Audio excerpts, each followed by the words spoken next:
Hello everyone, welcome back to my YouTube channel.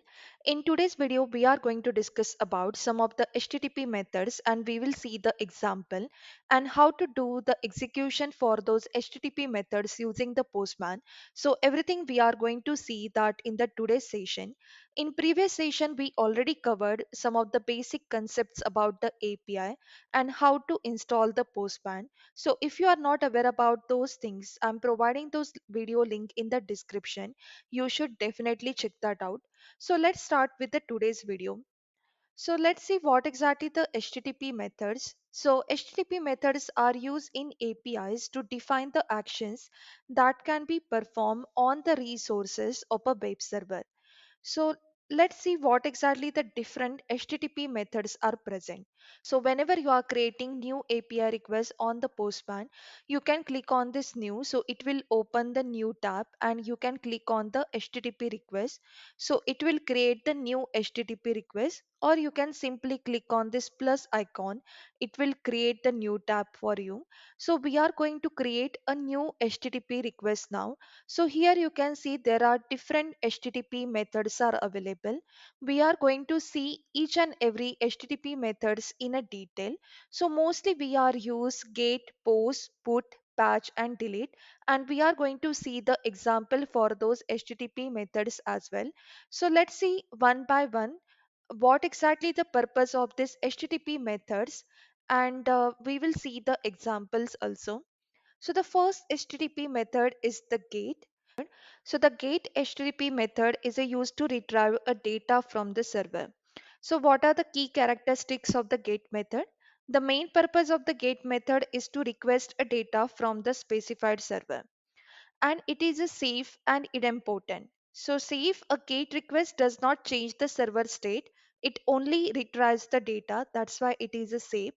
And idempotent means repeated GET requests will produce the same result without any side effect.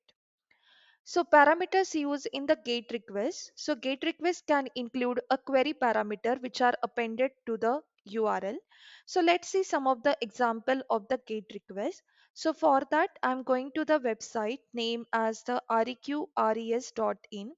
So basically, this is a website where you will see some of the examples of the API requests.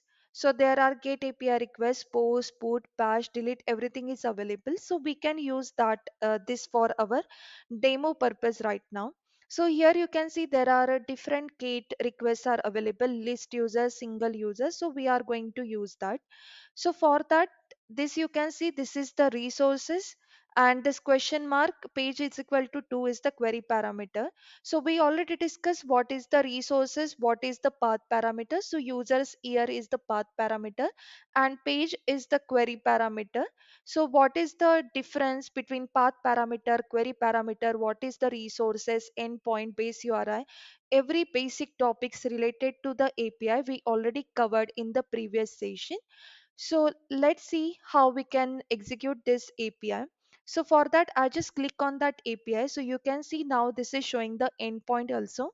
This is the resource, path parameter, and then query parameter. So I'm just copying this URI. So this is the GET request, and you are expecting the response as the 200. So this is the HTTP status code. We will see HTTP status code in detail in the next session. Right now, just understand when you are sending the GET request, you will get the response code as the 200. Okay, that means the GET request is working properly, and this is the response we are expecting when we hit this GET request. So we will get the list of the users when we hit this request list users. So I just copied this GET request. I'm just clicking here and pasting the GET request here. So you can see now the parameters are added here. So all the query parameters, you can see that in the parameters section. So now page is the key and value is the 2. Currently, we are not providing any authorization for this API. Usually there will be some authorization part. So you need to provide username or password for the basic authorization, or there are different type of authorization that we will see in detail in the upcoming session. Currently in the header section, there are seven hidden header sections. Seven hidden headers are available. that you can see when you are adding this get request, it is automatically getting added. In the body, we are currently not passing anything. Body we generally pass when we are creating something, so that will come in the post request. Even for the put and patch, when we are modifying the request, when we are modifying the data, we need to put the details in the body. The script we need to provide when we are doing the automation part. So as we already discussed, there is a pre-request script. When you want to provide some prerequisite before executing your API, in that case you can add your JavaScript code in the pre-request script. Post response is basically for the validation assertion you are doing. So whatever the response you are getting, you are just checking if that is correct or not. That code you can add in the post response. Currently we are not adding anything, this is just the basic session. We mainly focus on the HTTP methods, and there are different settings available. So right now we don't need to modify any settings for this GET request. So I'm just clicking on this send, so it will hit the API. When I'm sending this request, after sending you will get this response here. So this is the response what we are expecting. Here you can see the status code is at 200. Okay, that is request successful and the server has responded as required. So we are getting the proper response. It took a 2.21 seconds. So all the response time detail you can see here. How much data it is taking, response size, request size, everything you can see here. And some of the network related details are also showing here. You can save this response if you want to save and attach it as a test result. Then you can save this response and attach it. Here we have the option to send and download. Even we can save this request. So right now I'm just saving this request as a get request. And the collection name, you can give any collection name. I'm keeping it as a new collection only. So collection is a basically, suppose there are different APIs inside in one collection I'm adding. So now right now I'm working on the this reqres request dot in website. So I want all those API in one collection, so that whenever for my reference I can refer that collection. So instead of the new collection, I will basically give here name as reqres. So I will understand these are all the APIs whatever I have added, this is from this website. Or anything like, suppose you have the different models, like we are working on this user list right now. Suppose there is a different model, then model wise you can create a different collection and you can add those API requests in your collection. So collection in detail we will see in the upcoming session as well. So right now I'm just adding this request and saving the this request and response into that. So you can see this request is added and I name it as a get request. So as we already saw, typically a get request does not contain a body. Any data that needs to be sent with the request should be passed in the URL as the query string. So here we are passing as the query string, like a page is equal to 2. Cache part. So response to GET requests are often cacheable, which improves the performance by storing the response for future identical requests. GET method is a widely used to read and retrieve the information without affecting server data or the resources. So this is the entirely the GET request. Next we are seeing is the POST request. So what is the use of the POST HTTP method? It is used to send a data to the server, typically to create a new resource. So to create a resource, the primary use of POST is to send a data to the server, which often result in the creation of the new resources. It is non-idempotent. Unlike a get or put, multiple identical POST requests may result in a different outcome. For example, creating multiple instances of the same resources. Here we need to pass the request body. So post request sends data in the body of the request, usually format like JSON, XML, or a form data. So you can see here there are different formats are available. When you click on the raw, you will get that there are different format like a JSON, XML, which we normally use to pass the data for the post request body. It is a not cacheable, so response to the post requests are generally not cacheable, though they can be in a certain cases if explicitly defined, and it can trigger and serve actions. So post requests may trigger server side actions beyond creating resources such as submitting a form, processing data, or executing the command. So let's see some of the example for the post request. So here I'm going again to the my website, and here you can see the post request is to create the user. So I'm clicking on this URI again. I'm just copy pasting this one.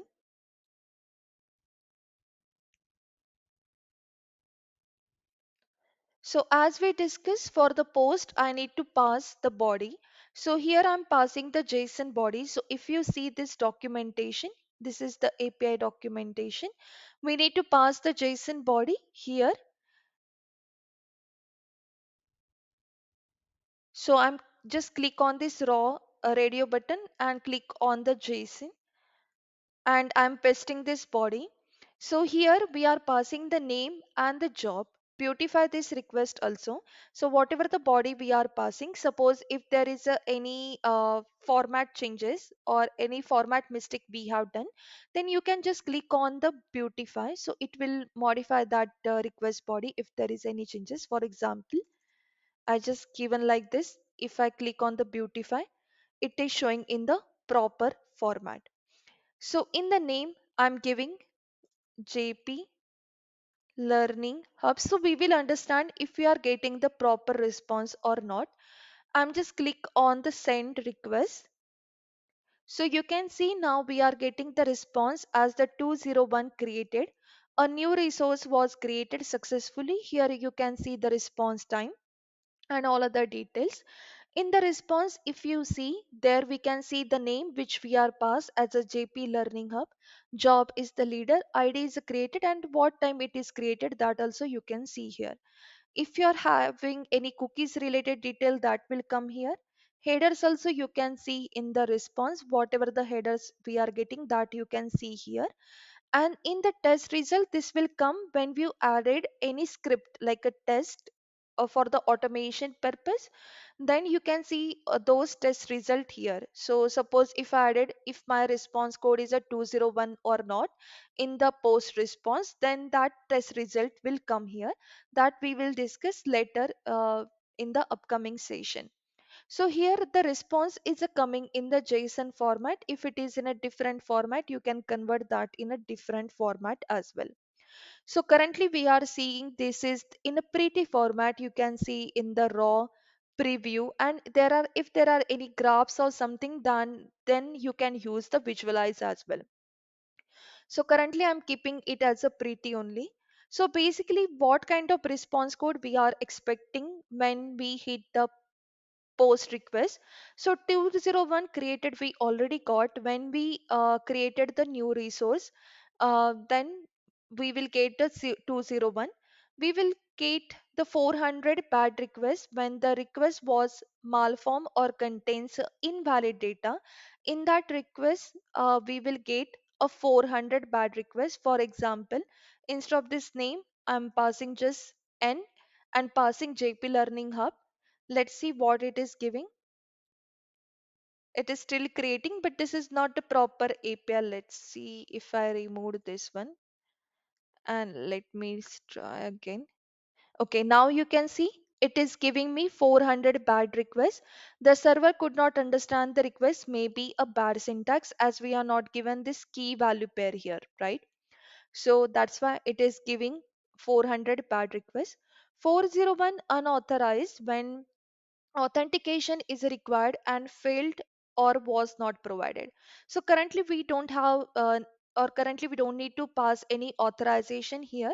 Suppose if I'm passing any wrong authorization, or I'm not passing or providing any authorization, and if it is required, then in that case you will get a 401 unauthorized as a response code.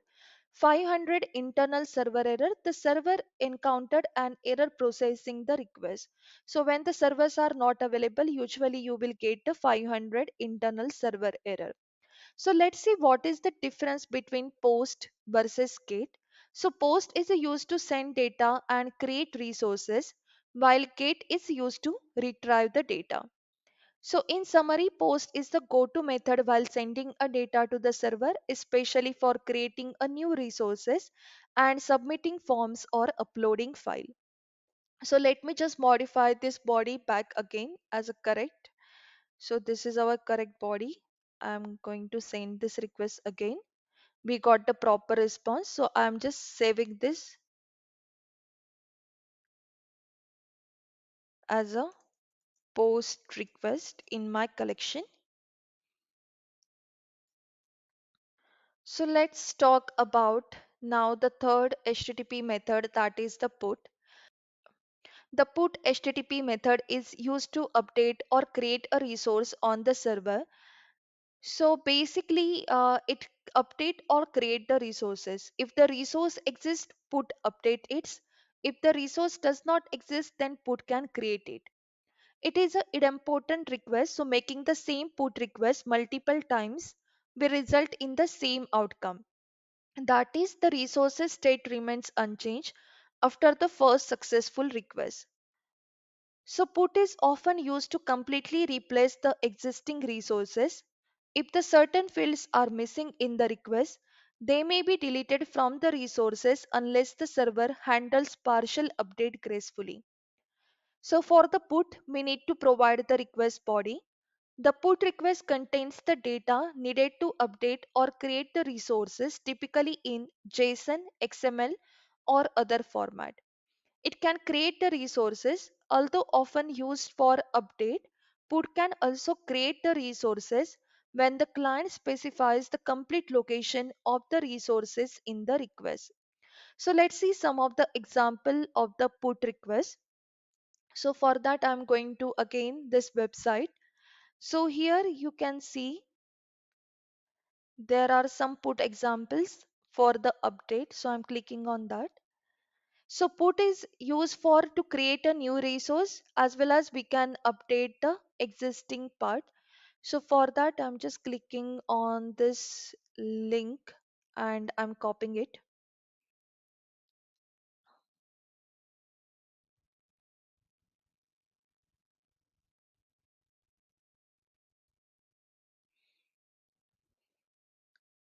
In body, we need to give the JSON body. So here you can see the body is, I'm giving the same body whatever they have given. So it will just update that particular resource. It will not create because it is already existing. So we got response as the 200. Okay, request is a successful. Suppose I'm passing something new like a test, and the job is the tester. Let's see. It is giving the response as the 200. It is updated. Okay.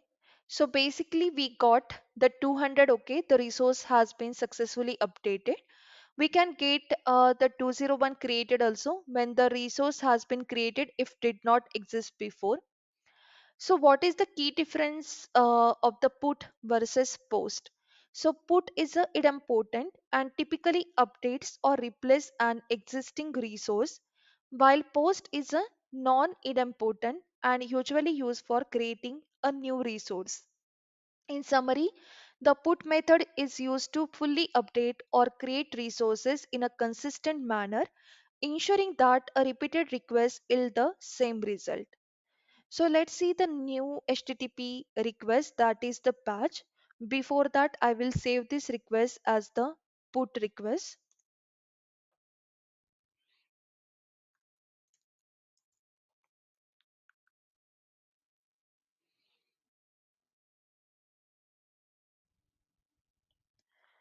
I'm creating new patch request. So before first understand what is the use of the patch HTTP method, it is used to apply the partial update to an existing resources on the server. So partial update means in before case, suppose if I just want to update the name or I just want to update the job, in that case I can use the patch HTTP method. So unlike put, which typically replace the entire resource, patch only updates the specified field or attribute of the resources. While patch can be idempotent if the same patch is applied multiple times resulting in the same outcome, if it is often non-idempotent, meaning applying the same request multiple times could lead to the different result. So for the patch also we need to pass the request body. So request body typically contains the changes to be applied. So often it is in the JSON or XML format. Only the fields to be updated are included, not the entire resource. So in previous example, we pass both the name and the job. So we don't need to add both. Suppose if I want to just update the name. So instead of adding everything, I can just update this. I can just pass this name in the body and I can update the this request using the patch HTTP method. So efficient for the partial changes. So patch is a particularly useful when you only need to update a specific part of the resource, making it more efficient than put, which requires the entire resource to be sent. So let's see example of the patch. So I'm going again to my website here. Here we will see some example of the patch. So here is the example. I think it is using the same URI. So I'm just copying this same URI here.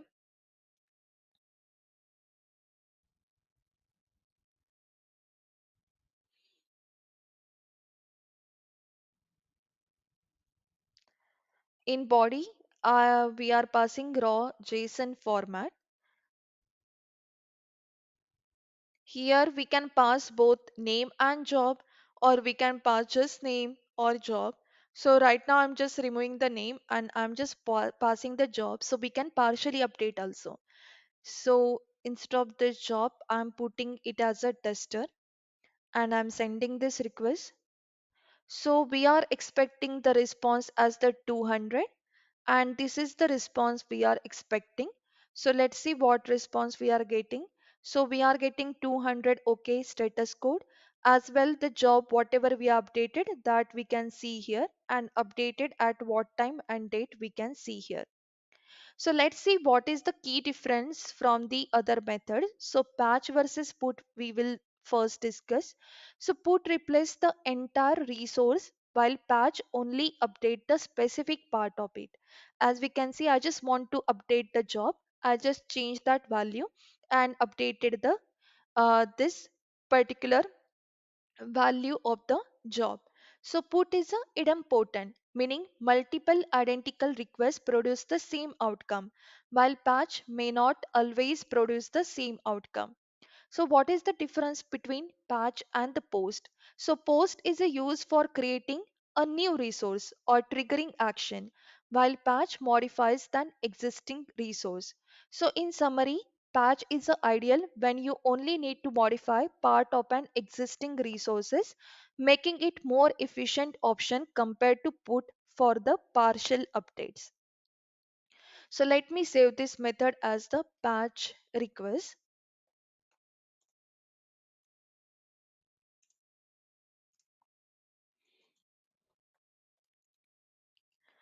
The next we are going to see is the delete request. As the name suggested, it is used to for delete the resource. So delete HTTP method is used to remove a resource from the server.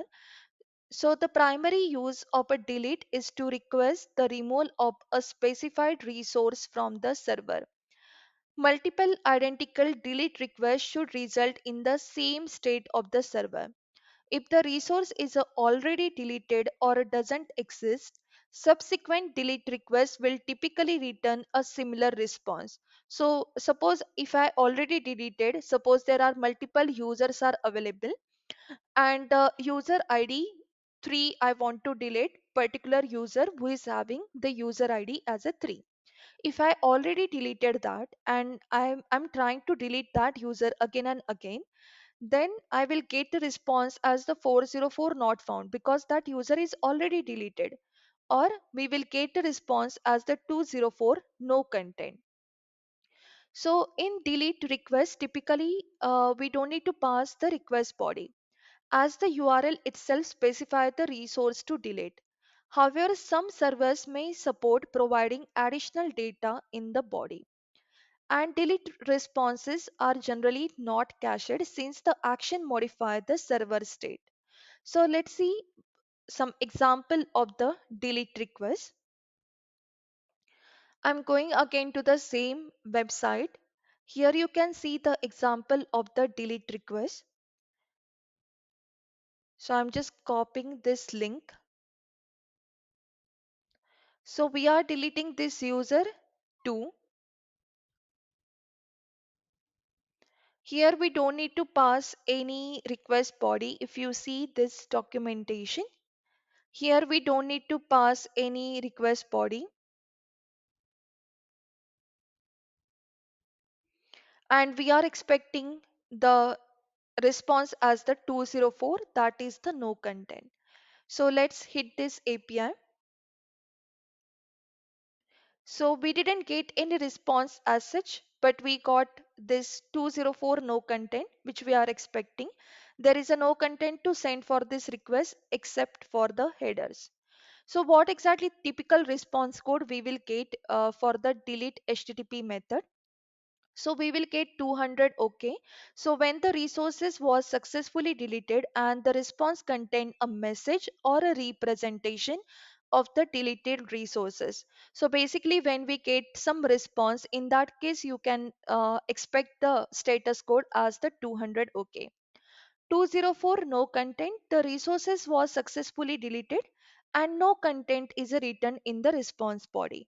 So right now we didn't get any content in the response body, so we got the response as the 204 no content. Suppose that particular user is not found. In that case you will get the 404 not found. So the specified resources does not exist or has already been deleted. In that case you will get the 404 not found.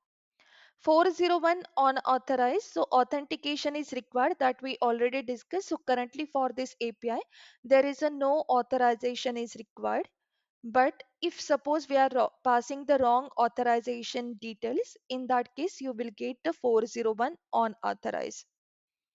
403 forbidden means the client is authenticated but does not have the permission to delete the resource. In that case you will get the 403 forbidden. What is the difference between delete and put? So put is used to update or replace a resource while delete removes it. And what is the difference between delete and post? So post typically creates or trigger an action while delete removes an existing resources.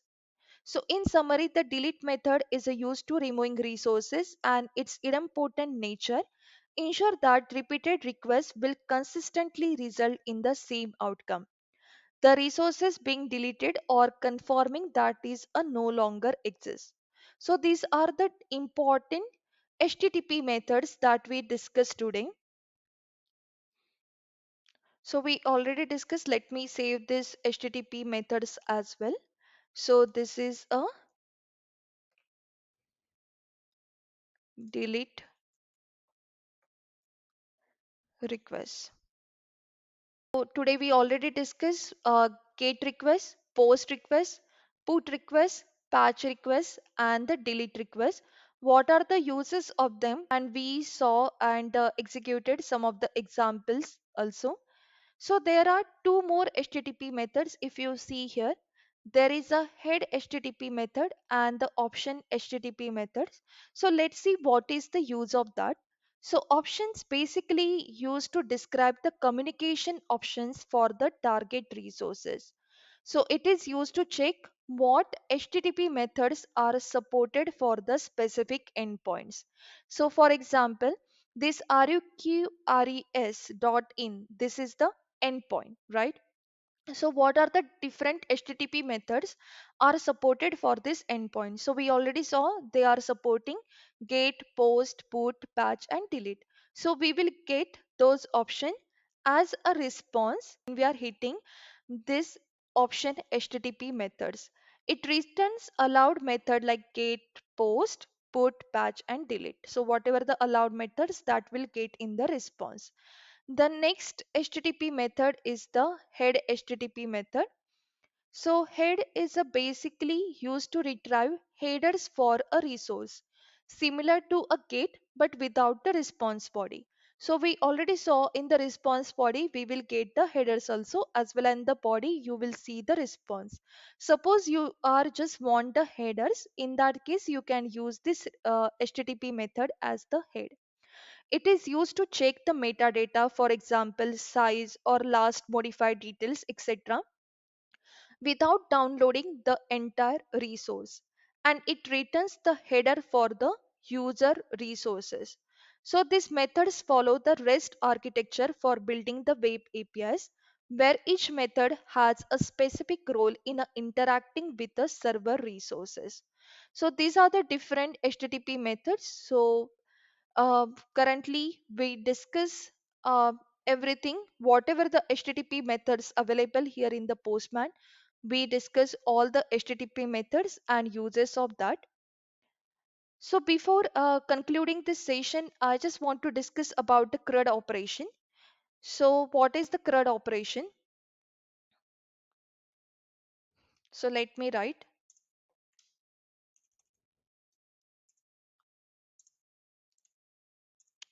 CRUD operation is a basically the short form for the create, read, update, delete. So this already we all see this operation. So CRUD stands for create, read, update and delete. The four basic operation that can be performed on a data in a system, especially in the APIs. So this operation map to a specific HTTP methods. So create means we are using the post HTTP request. So we already discussed about the post HTTP request. It is used to create a new resources. So that's why we are mapping that with the create. So for example, creating a new user, we already discussed some examples also. Read is a basically get operation. So get HTTP methods. Get HTTP method we are using to retrieve the data from the server. For example, reading the user data, we already saw some examples. For the update, we are using put or patch HTTP method. So purpose of this put or patch is to modify an existing resources, put for fully update and patch for the partial update. So we already saw the example. Suppose I want to just update my name or the job. In that case, we will use a put or patch HTTP request. Then delete is basically we are using a delete HTTP method. It is used for a delete a resource, and in our case for deleting a user we use the delete operation. So create CRUD operation HTTP method, and what is the use of that? So create is the post HTTP method we use to create a new resource. Read is the get HTTP method. We retrieve a resource or a resources. So list of the users or the user detail we can retrieve using a get HTTP method. For update, we are using put or patch. So it will update a full resource or the partial resource, and we are using a delete to remove a resources. So CRUD operation provide the foundation for the data manipulation in the RESTful APIs. So in today's discussion, we already discussed about all the HTTP methods. So get HTTP method, post, put, patch, delete, head options. everything we discuss with some examples, what are the required details and what are the http status uh, code we are expecting when we are hitting the request. Everything we discuss with some example. We also discuss the CRUD operation. In the next session, I will cover what are the different HTTP status method, and we will go forward in the more in details about the what is the collection, what is the different variables we can use, what is the environment, everything we are going to see in a detail in the upcoming session. So if you think this video is a helpful, please give a like and subscribe to my YouTube channel. Thank you for watching this video till the end. Have a nice day.